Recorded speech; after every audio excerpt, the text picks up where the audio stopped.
வாவியெல்லாம் தீர்த்தம் மணல் எல்லாம் வெந்நீர் காவணங்கள் தோறும் கணநாதர் ஈது சிவலோகம் என்று அன்றே மெய்த்தவத்தோர் ஓதும் திருவொற்றியூர் என்று திருவொற்றியூரை புகழ்ந்து பட்டினத்தார் பாடுகிறார்.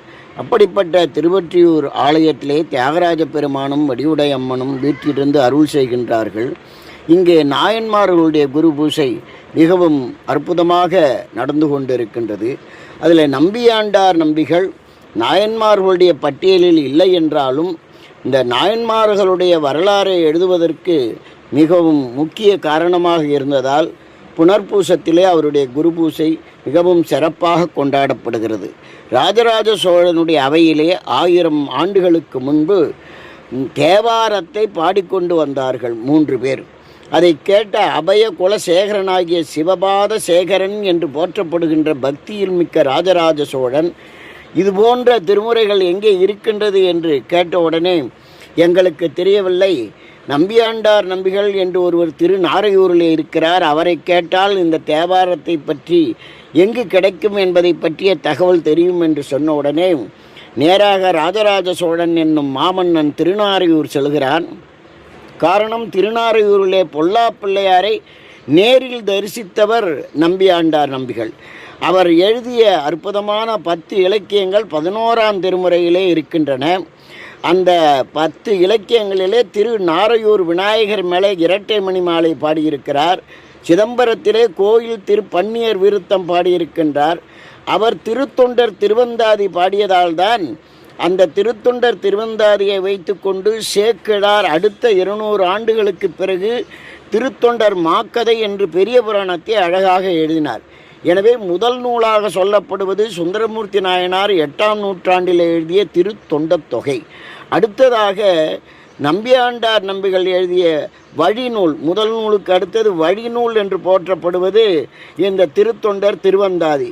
எனவே 3ஆவதாக விரிநூல் என்பதுதான் சேக்கிழார் எழுதிய அந்த பெரிய புராணம். எனவே நம்பியாண்டார் நம்பிகள் அந்த திருத்தொண்டர் திருவந்தாதி எழுதவில்லை என்றால் சேக்கிழார் பெரிய புராணத்தை விரிவாக எழுத முடியாது. எனவே அப்படிப்பட்ட நம்பியாண்டார் நம்பிகள் தான் ராஜராஜ சோழனோடு சென்று சிதம்பரத்திலிருந்து திருமுறைகளை எல்லாம் மீட்டு அதற்கு பன்முறை வகுத்து நமக்கு அதை திருமுறைகளாக 12 திருமுறைகளாக அதை கொடுத்தார். 12ஆம் திருமுறையை கொடுத்தவர் தான் சேக்கிழார் பெருமானார். குன்றத்தூரில் மிக அற்புதமான நாகேஸ்வரத்திற்கு அந்த சிவபெருமானுக்கு ஒரு அருமையான ஆலயம் அமைத்திருக்கின்றார். சோழனுடைய அவையிலே அமைச்சராக இருந்தவர் மிகவும் அற்புதமான அறிவு திறமை பெற்றதனாலே கடலில் பெரியது எது, மலையில் பெரியது எது, உலகில் பெரியது இது என்று 3 கேள்விகளுக்கும் மன்னனிடம் சென்று அவர் இளம் பிராயத்தில் இருக்கின்ற பொழுதே பதில் சொன்னார். எனவே அவரை அழைத்து அமைச்சராக அனபாய சோழன் வைத்து கொண்டான். 2ஆம் குலோத்துங்க சோழனாகிய அனபாய சோழன் இந்த குன்றத்தூரிலே இருக்கக்கூடிய சேக்கிழாரை அமைச்சராக சேர்த்து கொண்டு அந்த குன்றத்தூரிலே இருந்து அந்த மன்னனுடைய அவையிலே சென்று அமைச்சராக இருந்தாலும் சேக்கிழாருக்கு பக்தியிலே மிகவும் ஈடுபாடு இருந்ததனால பெரிய புராணத்தை எழுத வேண்டும் என்று சொன்ன உடனே அவரும் மன்னர் பெருமானும் அந்த அனுமதி அளித்ததனாலே தில்லையம்பலமாகிய சிதம்பரத்திலே ஒரு ஆண்டுக்கு முன் திருவாதிரையிலே தொடங்கி அடுத்த ஆண்டு திருவாதிரையிலே அந்த 63 நாயன்மார்கள் 9 தொகை அடியார்கள் என்று அந்த 72 பேருடைய அற்புதமான வரலாற்றையும் மிக அழகாக சேக்கிழார் பெருமான் எழுதுகின்றார். உலகலாம் என்று இறைவன் அடியெடுத்து கொடுக்கின்றார்.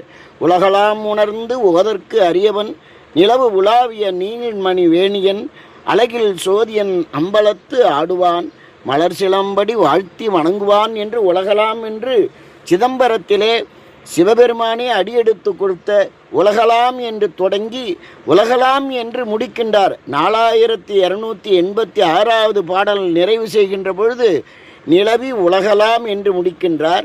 பெரிய புராணத்திலே இடையிலே 15 இடங்களிலே இந்த உலகம் நன்கு வாழ வேண்டும் என்று வாழ்த்துகின்றார். அப்படிப்பட்ட இறைவனால் அடியெடுத்து கொடுக்கப்பட்ட அருமையான ஒரு நூல்தான் திருத்தொண்டர் மாக்கதை என்று சொல்லக்கூடிய பெரிய புராணம். அந்த பெரிய புராணத்திலே சிவனுடைய அருளை எப்படியெல்லாம் பெறுவது என்பதை மிக அழகாக வலியுறுத்துகிறார். ஏழையாக இருந்தாலும் சரி, எந்த சாதி அந்த பிரிவை சார்ந்தவராக இருந்தாலும் சரி, சிவனுடைய அருளை பெறலாம் என்பதை மிக அழகாக செய்யுள் நடையில் எழுதியிருக்கின்றார். 13 சருக்கங்கள், 2 காண்டங்கள், 4286 பாடல்களை கொண்ட அந்த பெரிய புராணம் இன்றைக்கும் ஒரு தேசிய பக்தி இலக்கியமாக போற்றப்படுகின்றது. நமி நந்தி அடிகள் என்று சொல்லக்கூடிய ஒரு அற்புதமான நாயன்மார் இந்த சோழ நாட்டிலே பிறந்தவர். ஏமப்பேரூர் என்ற ஊரிலே பிறந்தவர். சிவபக்தி அதிகமானதினாலே திருவாரூரிலே ஆலயத்திலே வந்து விளக்கேற்றுகின்றார். அப்பொழுது ஆலய விளக்கேற்றுவதற்கு எண்ணெய் இல்லை என்று சொன்ன உடனே இறைவனுடைய திருவருளால் கமலாலய குளத்து நீரை எடுத்து நீ விளக்கேற்றுவாயாக என்று இறைவன் அசரீரியாக சொல்லுகின்றார். எனவே நிறையும் பரிசு திருவிளக்கு விடியும் அளவும் நின்று எரிய குறையும் தகழிகட்கு எல்லாம் கொள்ள வேண்டும் நீர் வார்த்து மறையின் பொருளை அர்ச்சிக்கும் மனையில் திருவாய் மலர்ந்து அருளினார் என்று மிக அழகாக சேக்கிழார் எழுதுகிறார். அப்படி நீரால் விளக்கெரித்த பெருமைக்குரியவர் நமிநந்தி அடிகள். திருவாரூரில் இருப்பவர்கள் அனைவரும் சிவகணங்கள் என்று சொன்னவர். எனவே அப்படிப்பட்ட நம்பியாண்டார் நம்பிகளையும் சேக்கிழார் பெருமானையும் நமி நந்தி அடிகளாரையும் இந்த நாளிலே நாம் போற்றி மகிழ்ந்து அவருடைய திருவடிகளை பணிந்து அருள் பெறுவோமாக.